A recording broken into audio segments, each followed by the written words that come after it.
ఆంధ్రప్రదేశ్లో కానీ తెలంగాణలో కానీ ఎక్కడ ఏ నష్టం జరిగినా ఎవరికి ఏ ఇబ్బంది వచ్చినా కూడా ఆ నష్టానికి బాధ్యులు ఎవరు, వాళ్ళకి వచ్చినటువంటి ఇబ్బందికి బాధ్యులు ఎవరంటే వైఎస్ జగన్మోహన్ రెడ్డి గారు, జగన్ గారి అభిమానులు. ఒక మంచి పని జరిగిందనుకోండి, వాళ్ళ వాళ్ళ లైఫ్లో కానీ వాళ్ళ ఏమంటే పాలిటిక్స్లో ఏ రంగంలోనైనా సరే ఒక మంచి జరిగిందనుకోండి, అది వాళ్ళ సొంత క్రెడిట్లో వేసుకుంటారనమాట. ఇది మా వల్లే, ఎవరిని ఇబ్బందులు సృష్టించినా కూడా మేము సక్సెస్ అయ్యామని గొప్పగా చెప్పుకుంటారు. వాళ్ళ వల్ల నష్టం జరిగితే ఆ నష్టాన్ని డైవర్ట్ చేయడం కోసం జగన్ గారి ఫ్యాన్స్ని వాడతారు. ఇప్పుడు శివాజీ, యాక్టర్ శివాజీ కూడా అదే రకంగా సాంప్రదాయని, సుప్పిని, శుద్ధపూసని ఒక సినిమా తీశారు. ఆ సినిమా పైన వైసీపీ ఫ్యాన్స్, జగన్ గారి అభిమానులు టార్గెట్ చేసి నెగిటివ్, అంటే సినిమా రిలీజ్ కాకముందే నెగిటివ్ రివ్యూలు ఇవ్వడం వల్ల సినిమా దెబ్బతినిందని చెప్పి కొన్ని వ్యాఖ్యలు చేశారు ఆయన. అసలు జగన్మోహన్ రెడ్డి గారు తలుచుకుంటే, జగన్ గారి ఫ్యాన్స్ తలుచుకుంటే మీరెంత, ఎందుకు ఈ మాట అంటున్నానంటే, వాళ్ళు సినిమాని సినిమాగా చూడకుండా ఆ సినిమాలో పాలిటిక్స్ను ఇన్వాల్వ్ చేసినప్పుడు, అందులో జగన్ గారి ప్రస్తావన తీసుకొచ్చినప్పుడు వల్గర్గా అవహేళన చేస్తూ మాట్లాడినప్పుడు ఖచ్చితంగా వాళ్ళు టార్గెట్ చేస్తే ఏమంటారో, ఈ ఎక్స్ వేదికగా పోస్టులు కానీ సోషల్ మీడియా బద్దలైపోతుంది, తగలబెట్టేస్తారంటారు కదా, ఆ రేంజ్లో ఉంటుంది వాళ్ళది. అంటే పవన్ కళ్యాణ్ లాంటి పెద్ద హీరో కూడా తట్టుకోలేకపోయాడు వాళ్ళ రేంజ్కి. ఆ రేంజ్లో టార్గెట్ చేస్తారు సినిమా. కానీ ఇక్కడ ఎప్పుడు టార్గెట్ చేస్తారు, అది వాళ్ళకు నష్టం కలిగించేటప్పుడు, వాళ్ళకి ఇబ్బంది కలిగిస్తే నష్టం వాళ్ళు టార్గెట్ చేస్తారు, అంతే తప్ప ఇప్పుడు మీ సినిమాని టార్గెట్ చేయాల్సినటువంటి అవసరం వారికి ఏమొచ్చింది? ఇప్పుడు మీ మార్కెట్ ఎంత? మీ సినిమాలో కంటెంట్ ఉండి దమ్ముండి ఉంటే ఆడుతుంది. అంతేకాని చిన్న సినిమాల నష్టం కలిగించే విధంగా వాళ్ళు ఎప్పుడు ప్రవర్తించరు. మీ అంతకు మీరు ఏదైనా మాట్లాడితే, మీరు కంట్రోల్ తప్పి మాట్లాడితే, మొన్న మహిళల గురించి మాట్లాడారు, ఏమైంది? బ్యాక్ ఫైర్ అయింది.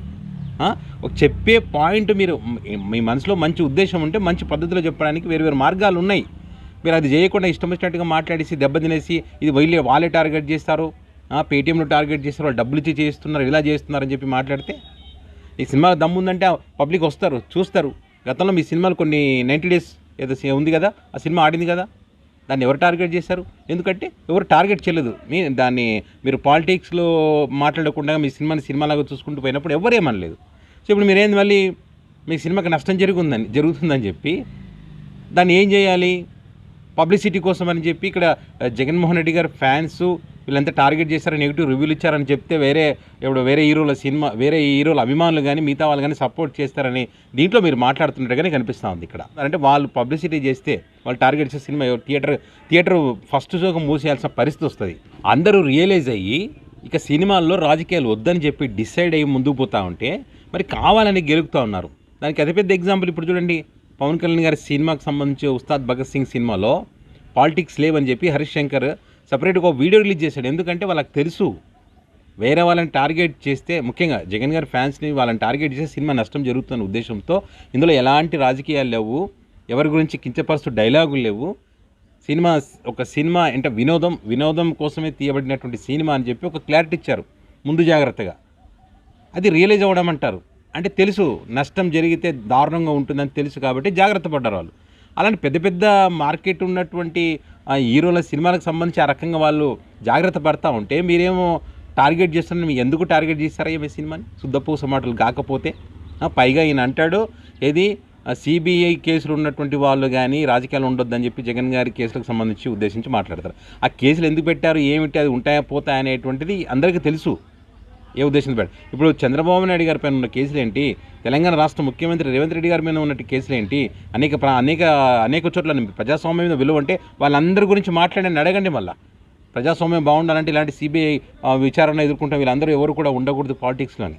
వ్యవస్థలను మోసం చేస్తూ ఆ కేసులు కొట్టేసుకుంటే అధికారంలో ఉన్నారు కదా, కేసులు కొట్టేసుకునే పరిస్థితి లేదా? మరి దీని గురించి వెళ్ళి మోడీని కలిసి మాట్లాడండి. నేను మోదీని కలిసి మాట్లాడతా, వివరిస్తా అంటే వీటి గురించి వివరించండి. వెళ్ళి వివరించరు. ఓటుకు నోటు కేసు వ్యవహారం ఏమైంది, దాని గురించి మాట్లాడిపోయి మళ్ళీ మాట్లాడరు. రాష్ట్రంలో అనేక సమస్యలు ఉన్నాయి. రాష్ట్రం గురించి కానీ, రాష్ట్ర ప్రయోజనాల గురించి కానీ, కూటమి అధికారంలోకి వచ్చిన తర్వాత చేస్తామనేటువంటి హామీలకు సంబంధించి కానీ, నిరుద్యోగులు ఏ రకంగా ఇబ్బందులు పడతా ఉన్నారు, అంగన్వాడీ సెంటర్లు వాళ్ళకి సంబంధించి అంగన్వాడీ టీచర్ల ఇబ్బందులు కానీ, ఆశా వర్కర్లు కానీ, రోడ్డెక్కినటువంటి తీరుకు సంబంధించి, ఉద్యోగస్తుల జీతాలకు సంబంధించి, కొంతమంది పింఛన్లు రాక, శాంతి భద్రతల విషయంలో ఈ చిన్నారుల పైన జరుగుతున్నటువంటి దాడులకు సంబంధించి కానీ, ఒకటేమిటి రెండేమిటి, రాష్ట్రంలో ఎన్ని జరగట్లేదు, ప్రజలు ఎంత ఇబ్బందులు పడట్లేదు. అన్ని వర్గాల ప్రజలు ఇబ్బందులు పడతా ఉన్నారు. దీనికి సంబంధించి ఢిల్లీకి వెళ్తాం, ఢిల్లీ పెద్దల్ని కలిసి సమస్యలు పరిష్కారం చేసే విధంగా మీరంతా ఎన్డీఏ కూటమిగా ఉన్నారు కాబట్టి మేము పరిష్కారం చేస్తామని చెప్పి అక్కడికి వెళ్ళి మాట్లాడడం చేత కాదు. కానీ తన సినిమాకి నష్టం జరిగింది, నెగిటివ్ రివ్యూలు ఇచ్చారని చెప్పి తనకు నొప్పి కలిగేసరికి బయటకు వచ్చి శుద్ధ పూసమట్లు మాట్లాడతారా? రాష్ట్ర ప్రయోజనాలు ముఖ్యం కాదా మీకు? వారికి నష్టం, వారి ఇబ్బందులు కలిగితే మీకు పట్టదా? మీకు సొంతంగా వచ్చేసరికి వస్తుందా? ఇప్పుడు సిబిఐ గుర్తుకొస్తుంది, ప్రజాస్వామ్యం గుర్తుకొస్తుంది, వ్యవస్థలు గుర్తుకొస్తాయి, అన్నీ గుర్తుకొస్తాయి. ఇప్పుడు రాష్ట్ర ప్రజల కోసం మాత్రం రాదు.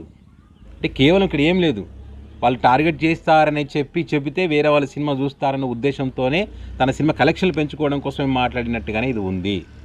అంతే తప్ప జగన్మోహన్ రెడ్డి గారి ఫ్యాన్స్ తలుచుకుంటే ఆ రేంజ్ వేరే ఉంటుంది.